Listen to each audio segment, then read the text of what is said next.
Yesterday we are saying that as we are noting every arising mind-body objects, immediately arising mind-body objects, at the moment of the arising with the method of Satipatthana, then we can deal with these mental diseases by weakening them and gradually eradicating them.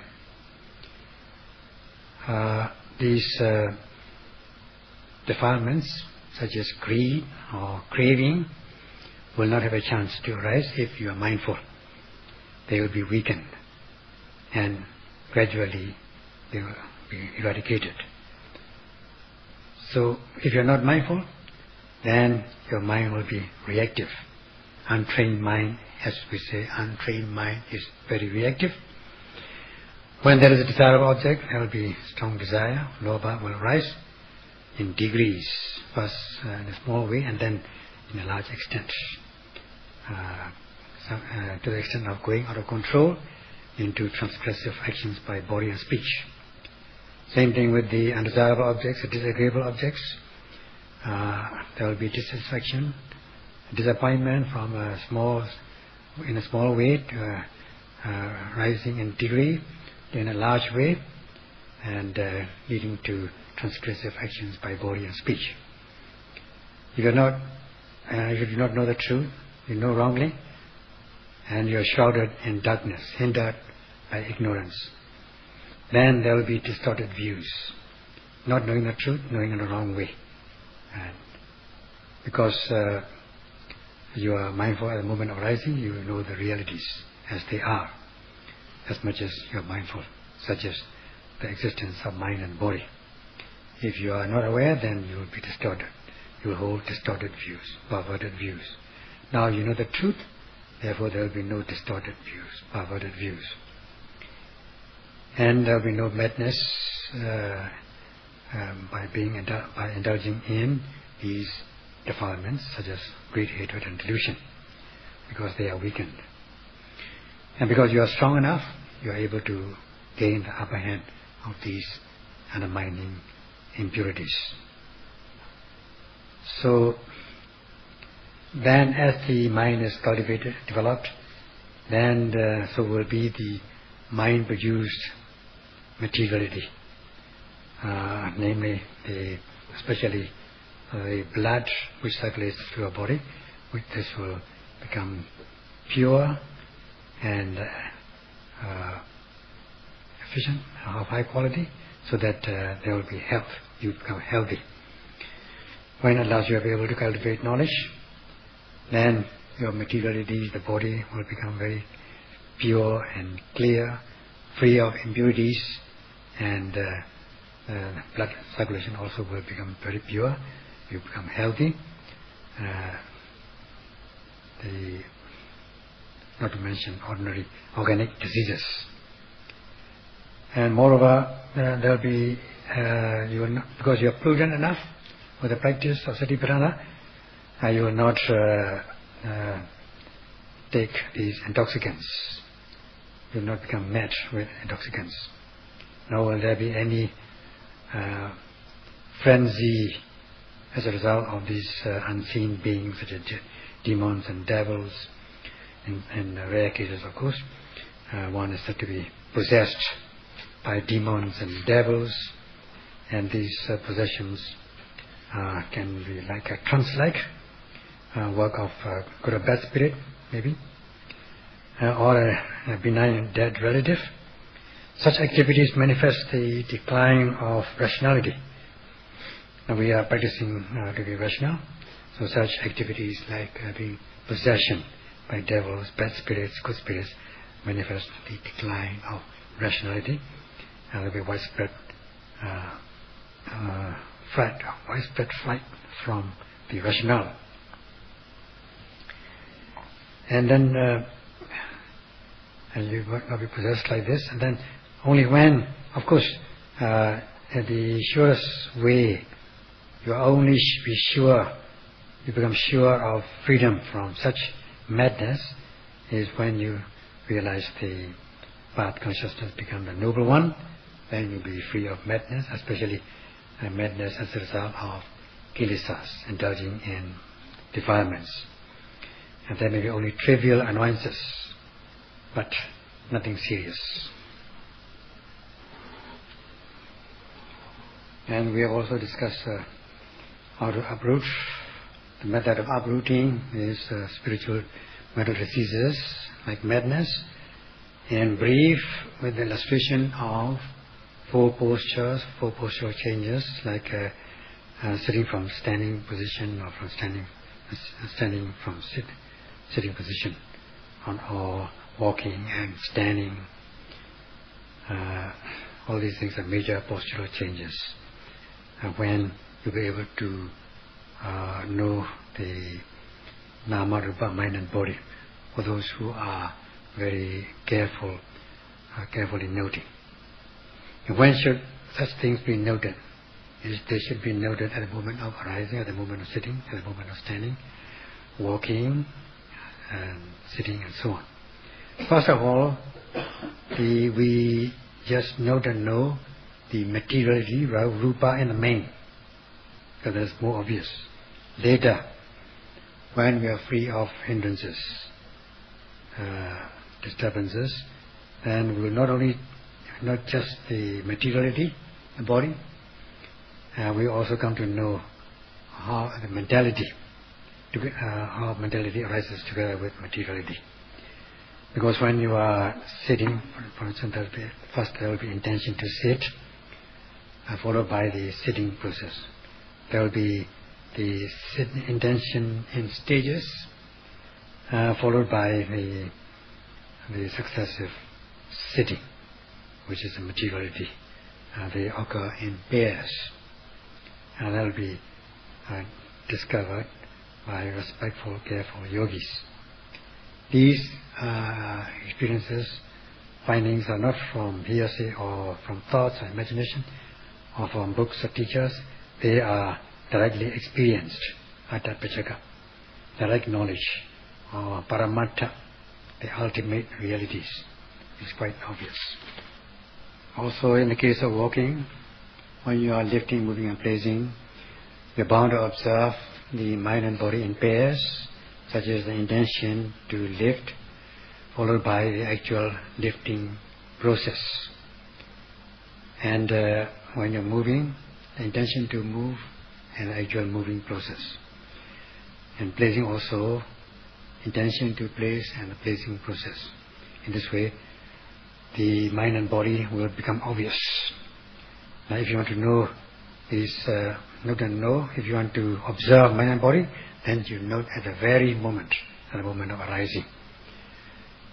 Because at the moment of lifting, it is this intention to lift, and the foot lifts up, feeling lightness, or you feel you're being lifted up from bottom. Something is lifting you up, pushing you up. And you're in moving also, you feel that something is pushing you from behind, or something is pulling you from front. And this is the nature of movement, the manifestation of the wind element. This will also become obvious. And when you're placing, you just release your foot to come down, then there will be this feeling of heaviness. And when it touches the ground, you feel hardness of the ground, and pressure, and so on. All these things are sabhavas, the natural, unique characteristics. And to know the mind and body sabhavas at the moment of lifting, moving, placing, you got to activate your mindfulness steadfastly. Then you will come to observe these mind-body sabhavas. Now, at this moment, after the practice, yogis come to observe. It is observed that yogis can observe these things because they are respectful and careful. It is quite satisfying, and because they cherish the Dhamma, they cherish the practice. And if we are to say, like your children, we'll say that they are lovable, dear yogis.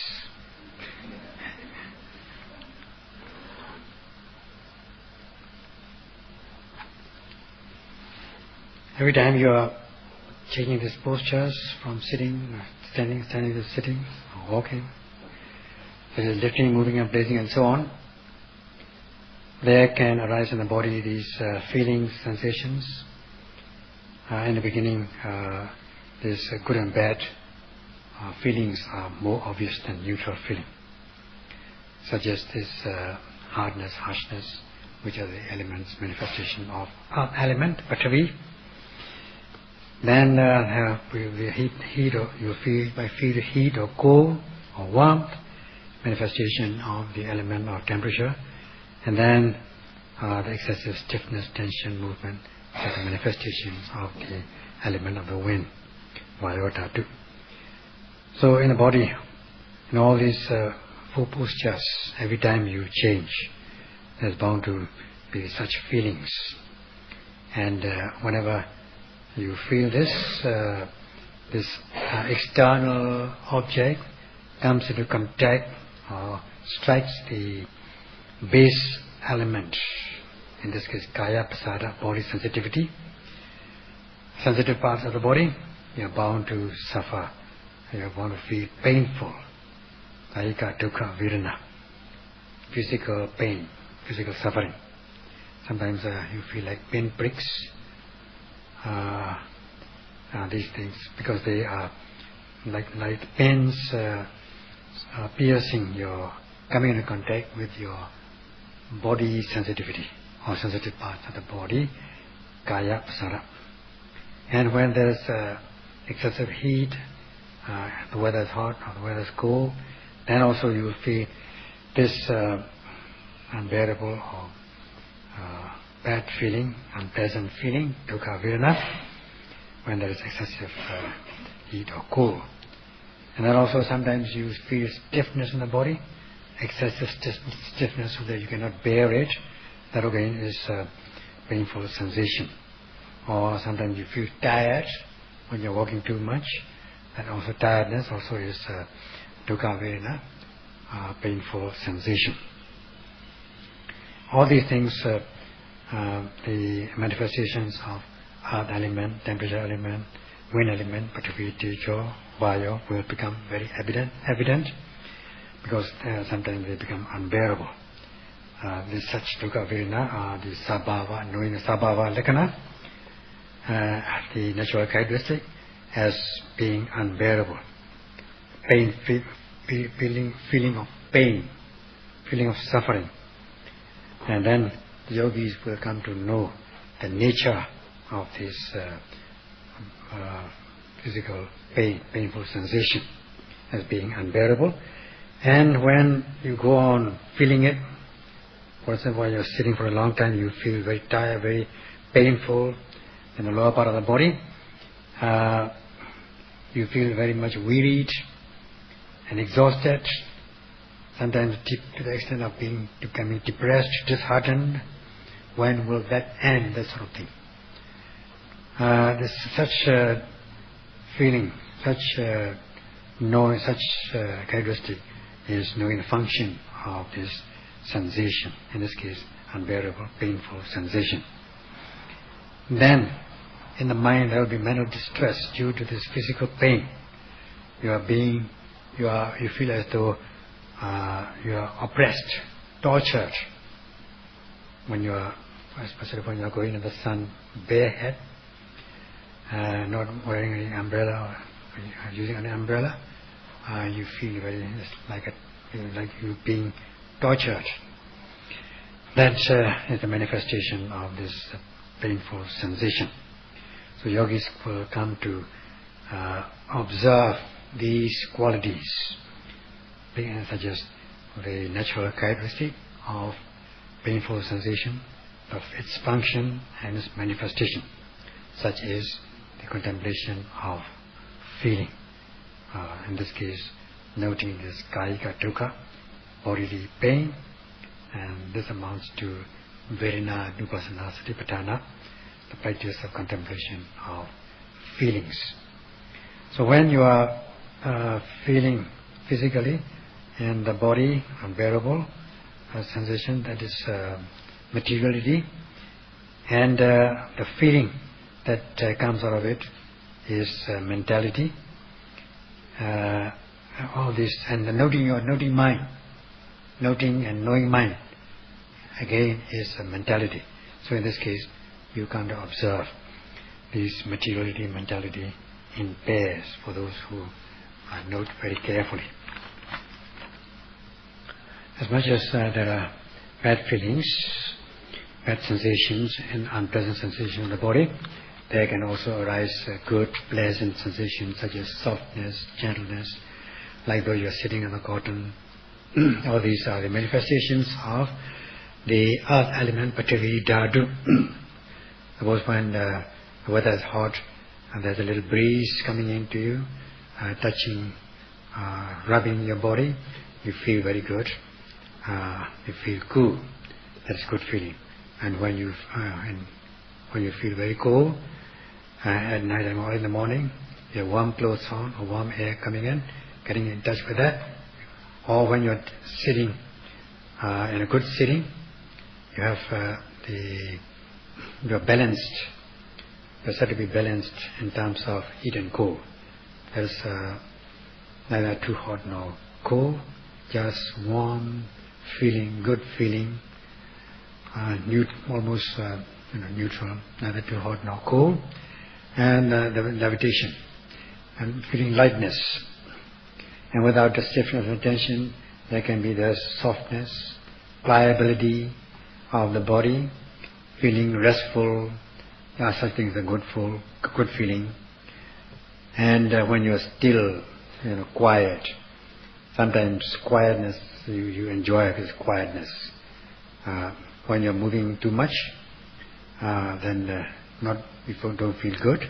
When you start quieting down, calming down your physical movements, you feel good, because your kaya prasada, body sensitivity, comes into contact with good object. There is good feeling, sukha. So when there is good feeling, your mind becomes very light and fresh. This is the function of this feeling. And when there's good feeling in the body, you enjoy it, and it's quite obvious that you enjoy it, you become happy. So as much as there is mental good feeling, there can be as much as there is mental distress, there can also be this mental happiness, manasika dukkha, manasika sukha. And then these such feelings will become obvious for practicing yogis. There's no need to read books to understand these natural or unique characteristics, sadbhava. There is this striker element.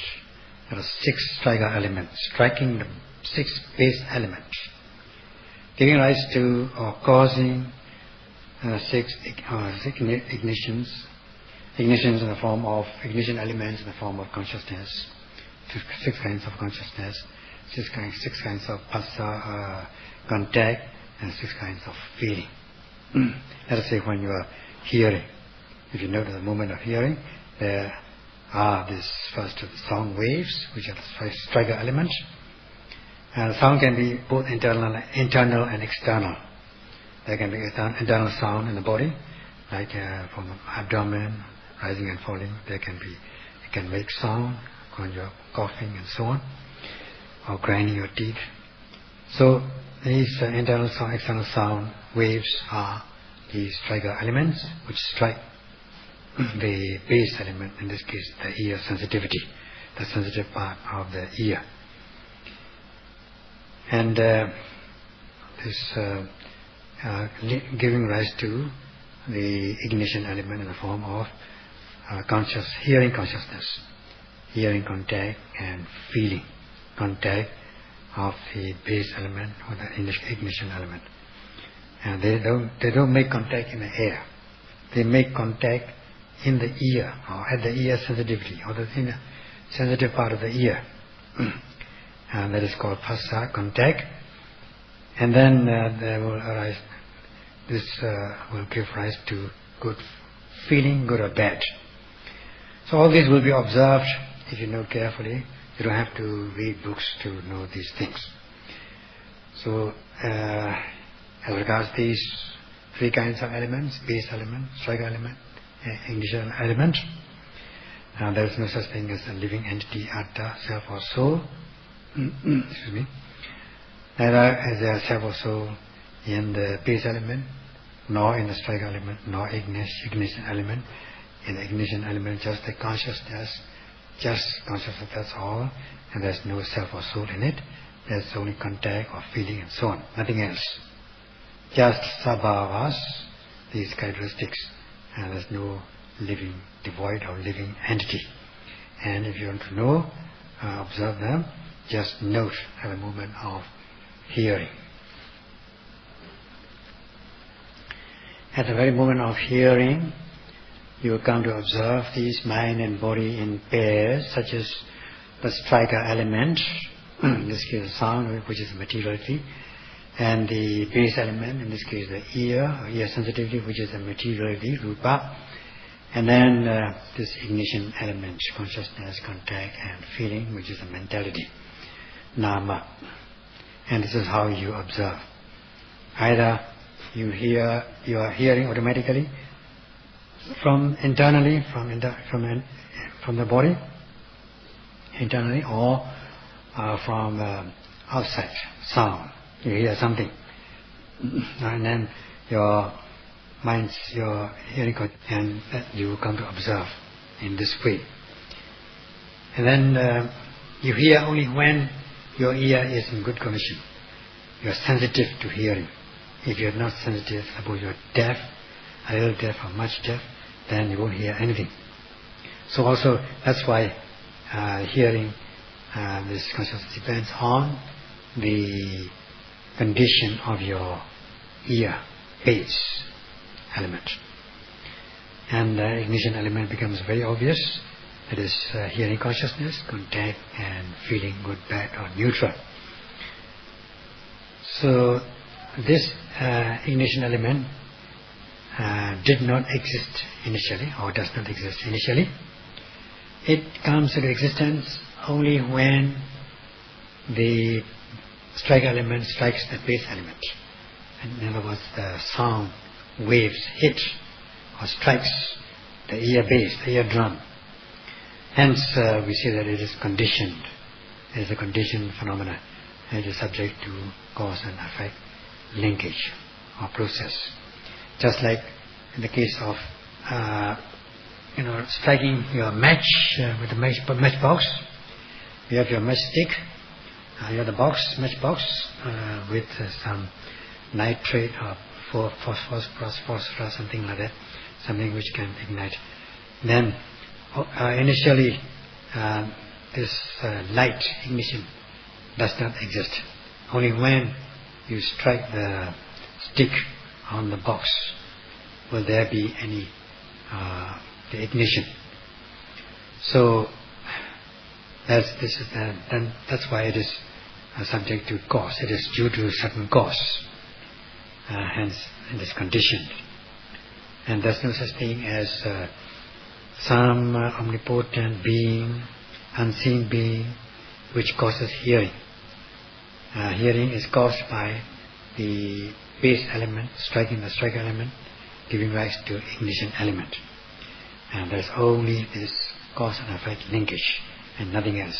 This will be observed at the moment of noting.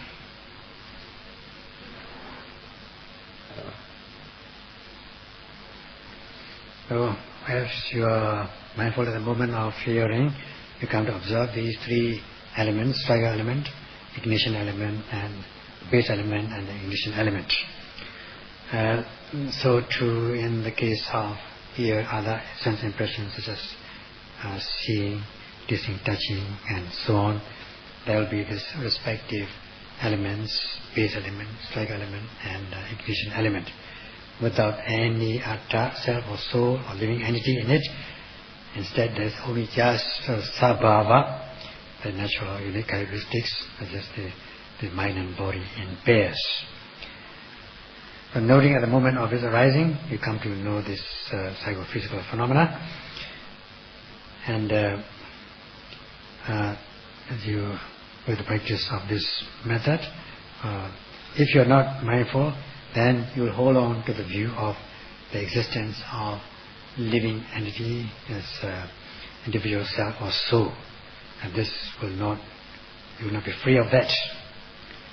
And knowing the realities with the practice of Satipatthana, you become free of this Atta Ditthi view of self or soul. And such knowledge does not arise from your imaginations or fantasy or thoughts. It is your direct view of reality.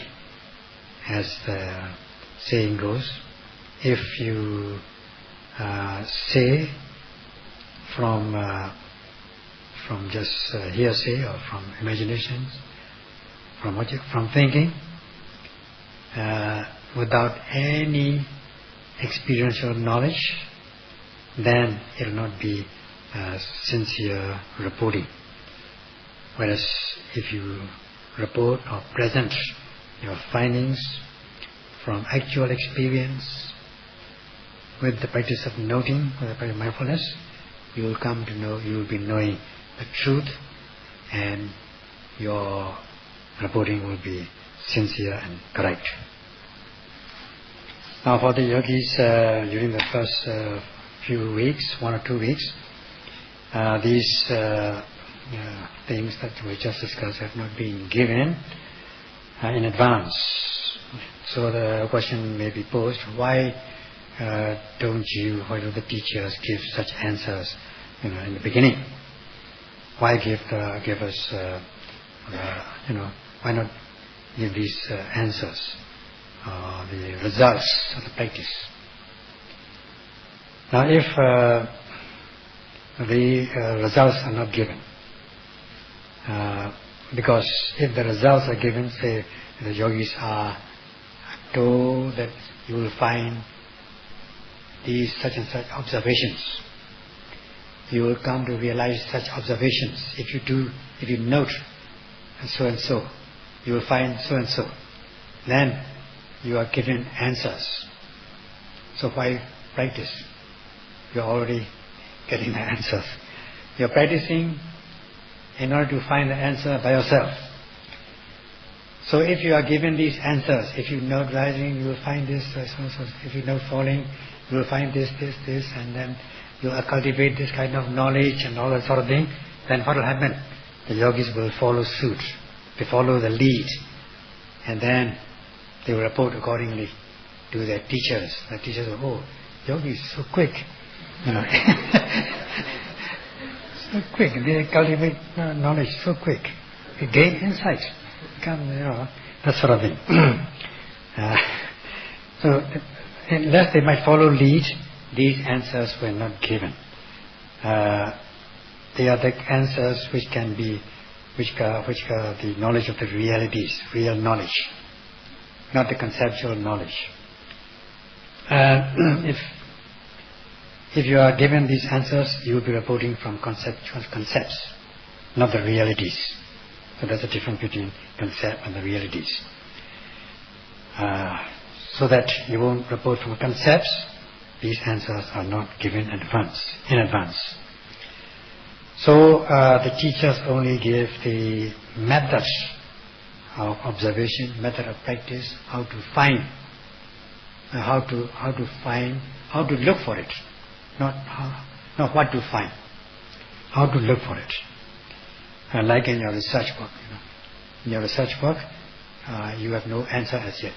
The teachers give you the method of doing research, not the result of the research. Result of the research does not come first. The analogy given here is when you are working an arithmetical sum in your school days, not now. So there are two parts of arithmetical sum. The working part. There will be stepwise, many steps to work out. This plus that, and take out this minus, multiply, and so on. These are the working stages. Then comes finally the answer. Answer is only a very small one. Working is a lot. so many lines, so many stages, so many steps. So the teacher gives only the method of working. Your teacher never gives you the answer of the arithmetical sum. The answer has to be worked out by yourself. That will be your experiential knowledge, the real knowledge, realities. And if you work out this arithmetical sum according to the method or formula given by the teacher, school teacher, meticulously, respectfully, carefully, not being vacant, then you are bound to get the answer finally. And if you work out for one step, there will be one step answer for one step. If you work out second step, there will be another answer of the another step. And you go on working until you finish your arithmetical sum. At last, all at once, then you get the final answer. This will be your experiential knowledge. Then the teacher will give credit, give marks, or full marks if the answer is correct. You may also look at your working, and you may be copying somebody else's answer. So the teacher has to look at your working, whether the working is correct, and the answer tallies with the answer. Then he or she, the teacher, will give you credit, full marks. So the yogis, so too with the yogis, not to report from hearsay, from concept, but from the real experiential knowledge. Just like this, this working of an arithmetical sum. And for those who practice or know respectfully, carefully, they are bound to experience by themselves the answer to this problem. The teachers love those students who work out this sum according to the formula given. And if without working, if they just give the answer, then such answer will not be recognized by the teacher, arithmetical teacher, mathematics teacher, because there is no working involved in it. He or she is just giving, the student is just giving the answer. There's no recognition. And the teachers love workers, those who work, those who not. Even if as of the student, even if the answer may be wrong a little bit, very close to it, and if they are working, if they try their best according to the formula given, then the teachers will like or love such students. So too with the meditation. Meditation teachers try to observe the yogis, whether they are working, that means whether they are practicing meticulously according to the instructions given, noting to guard your mind with diligent mindfulness of every arising, sustaining mindfulness continuously. So the teachers are very careful about such students, such yogis, and especially those yogis who are very imaginative, whose minds are away, and whose women are vacant, we say spaced out, or vacant, not at home, imaginative, prone to fantasies. Then the teachers are very careful about such yogis, not to give answers to them. Otherwise, they will follow lead from their imaginations. But this doesn't apply to the yogis who are here. Yogis here are very sincere. At times, as I say, he is thinking that the Westerners, especially who are very imaginative, were at once the relatives or related to Elder Sariputta, the chief disciple, the marshal of the Dharma, during the Buddha's time. Now, as for these, there are two, in this case, in this connection, there are two chief disciples of the Buddha, namely Elder Sariputta and Elder Moggallana. After they are friends, and they practice together, and after they have attained the Sotapanna, they practice for higher stages of insight, higher stages of path consciousness. And as for the Elder Moggallana, he attained to the final stage within 1 week. As for the Sariputta, who was a marshal, who was to become a marshal of the Dhamma, next to the Buddha, he took another week, an additional week, to come to the final path. So, as for this Sariputta, besides Buddha, he was the most knowledgeable in the Dhamma, and he is called a marshal of the Dhamma. Actually, being a marshal of the Dhamma, he should be able to attain the higher stage much before his friend, who was not so. But he was very careful, and he was very intellectual, very intelligent, very high knowledge. So when one has high, very great knowledge, wisdom, one is bound to intellectualize as to what is this, why is this, thinking, analyzing any object, any case, any phenomena by means of 1,000 means, in 1,000 means, as said in the text, but not for the other Elder Moggallana. He just noted whatever arose, and then very soon he attained to the final stage. Not the Sariputta, because he was much wisdom. So, I was saying that the Westerners, especially who are imaginative, intellectual people who are intellectualizing, might have been related to this Elder Sariputta, marshal of the Dhamma, in one way or another, in the past existences. That means it's not appreciation to the Westerners. So when it comes to any matter, anything, then they will try to analyze it in many ways. Why did it happen? With many questions, because they have much wisdom.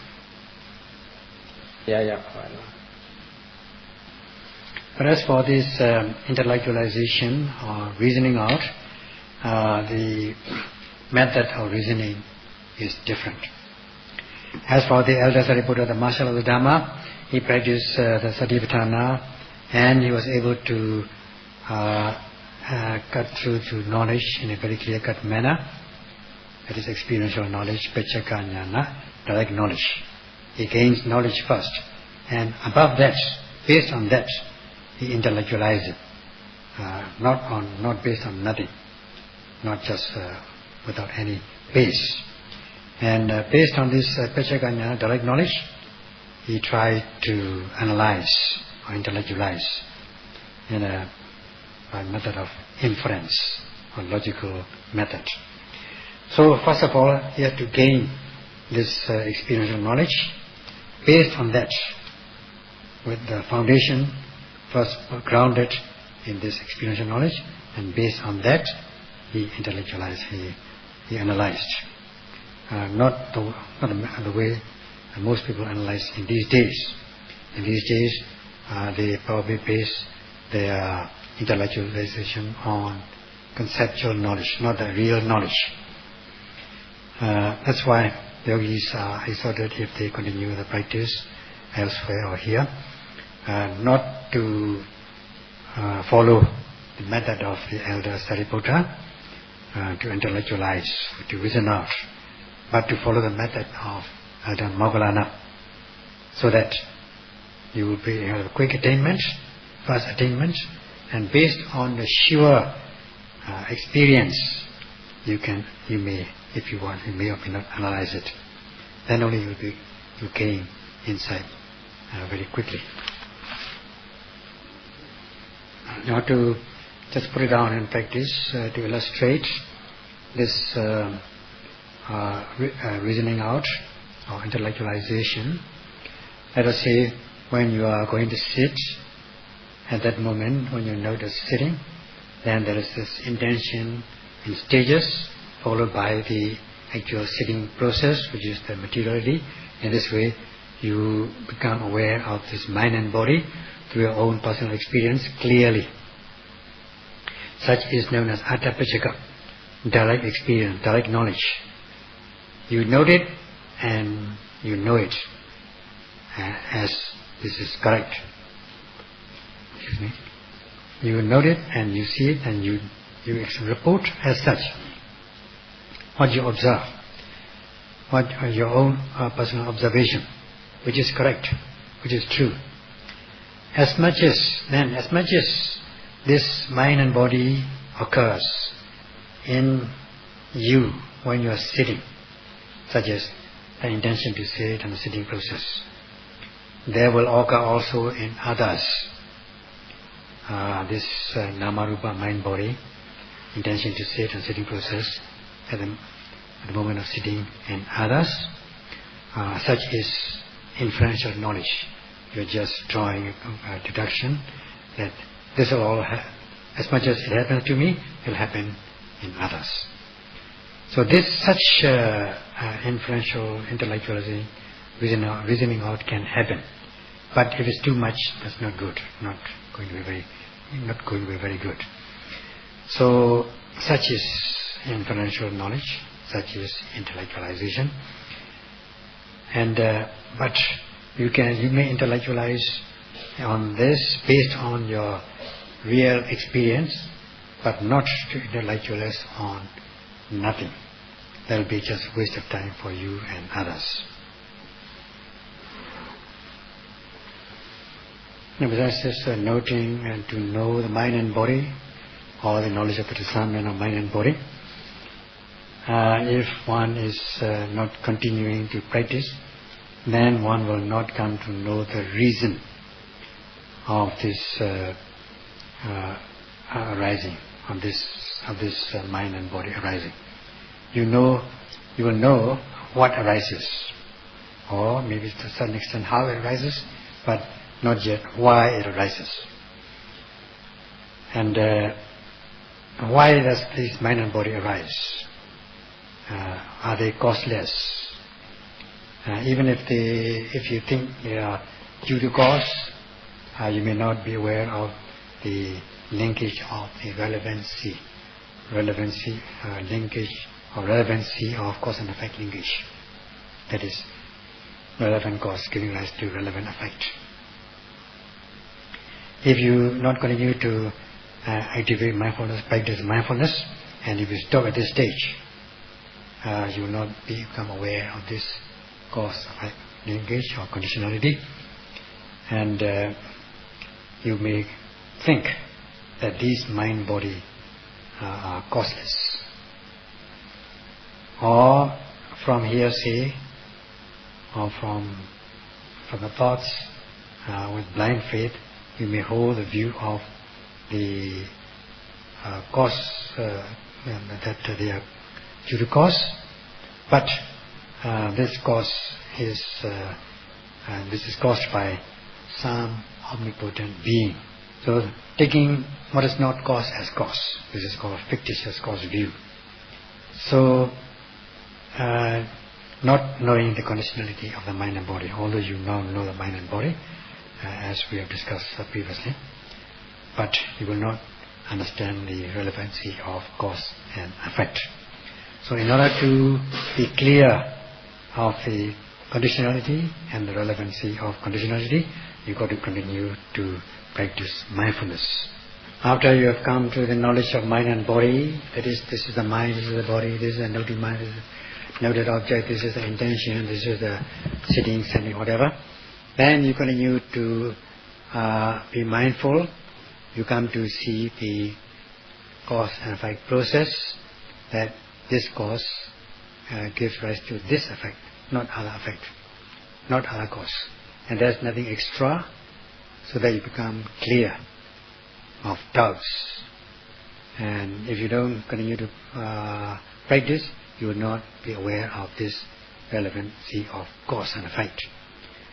When you are going to sit, there is this intention to sit, which is the cause, and then there is sitting process. This sitting process, which is the materiality, is not causeless.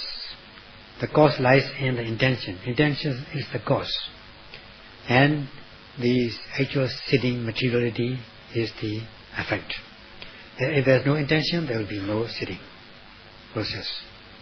Therefore, at the moment of sitting, there is the intention which is the cause and the effect sitting, and there is only this cause and effect and nothing extra, nothing else besides that. And in this sitting intention also, there is no omnipotent being, no high power, supreme power. There's only the intention. You cannot look for a power, a supreme power to make you sit. Intention here is the cause. You may call intention as the power, or whatever you call it, this is the cause.